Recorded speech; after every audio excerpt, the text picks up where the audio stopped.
Yang jadi pertanyaan saya kan, di sini Komisi 11 rapatnya dengan Menteri Keuangan berapa ratus hari dalam setahun. Kenapa tidak pernah mempertanyakan itu? Dan sekarang saya datang ke sini tiba-tiba, oh udah semuanya pertanyaan banyak sekali yang harusnya sudah putus pada waktu itu. Tapi nggak apa-apa. Jadi ke depan yang saya lakukan adalah memperbaiki itu sebelum merubah yang lain-lain. Struktural lain kita bisa rubah, tapi quick win-nya di situ.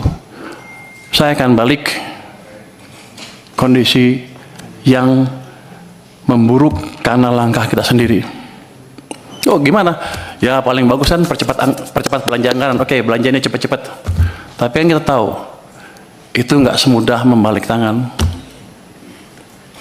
Saya pernah tanya Pak Jokowi dulu waktu saya di istana, Pak, balikin uangnya ke sistem. Loh, apa bedanya? Kan nggak bisa belanja juga. Pak, kalau uang Bapak ditaruh di BI, dosa Bapak dua. Satu, Bapak nggak bangun ekonominya. Yang kedua, sistem kering, nggak bisa bangun juga. Jadi kalau balikin ke sistem perekonomian, ke bank, himbara misalnya, dosa Bapak tinggal satu, yaitu satu, yang nggak bangun aja, tapi ekonominya bisa jalan. Kalau itu yang dimanfaatkan adalah real sektor. Saya ingin tunjukkan lagi ya, kenapa zaman tadi bicara belum ya, zaman Pak SBY tumbuh 6%, zaman Jokowi rata-rata 5% apa di bawah Pak SBY yang Pak Jokowi ya.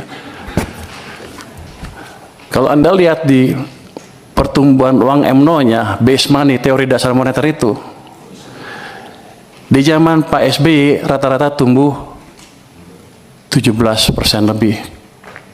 Akibatnya uang di sistem cukup, kredit tumbuh berapa? 22%. Jadi pada waktu zaman Pak SBY, walaupun dia nggak bangun infrastruktur habis-habisan, private sector yang hidup, yang menjalankan ekonomi. Itu berhubungan juga dengan rasio tax. Ketika tax private sector yang jalan, dia akan lebih banyak bayar pajak dibanding pemerintah.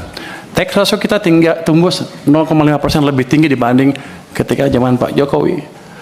Pada zaman Pak Jokowi, uang tumbuh hanya sekitar 7% MNO-nya. Bahkan di titik-titik itu sepanjang tahun, 2 tahun terakhir sebelum krisis, itu tumbuhnya 0%. Memang ekonomi sedang dicekek. Cuman saya nggak tahu waktu itu karena saya di maritim. Jadi begitu 2020 saya diminta bantu, saya kaget. Pak, kenapa begini Pak? Bapak bangun apa-apa mati-mati pun nggak bisa. Karena mesin ekonomi kita pincang. Hanya